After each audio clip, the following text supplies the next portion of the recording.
Good morning, my friends. I just wanted to tell you guys about some verses I've been reading. So, I've been reading through the book of Matthew, and I've got so much good stuff I want to talk about. But for right now, we're going to read about this verse. Jesus calms the storm. So then he got onto the boat, and his disciples followed him. Suddenly, a furious storm came upon the lake, so that the waves swept over the boat.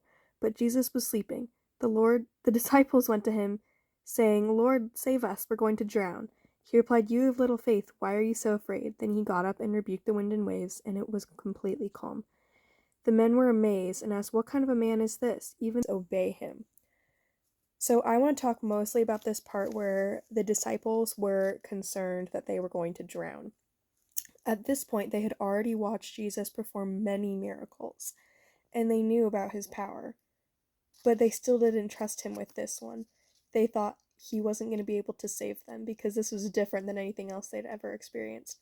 And I have a little sticky note right here that I wrote that says, "There's often a stormy area in our lives where we feel God doesn't have control. When we fully understand his nature, that we'll realize that he has his hand in everything." So there are often areas that we don't completely trust God. We don't feel like, I don't know, it could be with whatever. It could be with your grades. You're like, I have to rely on myself for studying and stuff. I have to rely on myself for all of these things. We don't have to rely on it ourselves.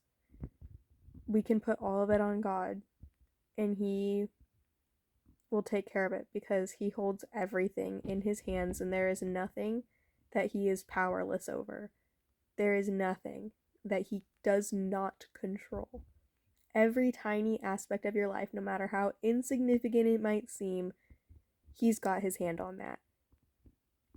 Oftentimes, I don't think about praying for big world-changing things like something like world peace or like ending a war. You don't think about praying for those things, and I always kind of think that I don't want to pray about for that because I feel like I'm too sinful and God doesn't want to answer my prayers, or I don't deserve to have my prayers answered because I'm sinful and God is perfect, and who am I to ask him that?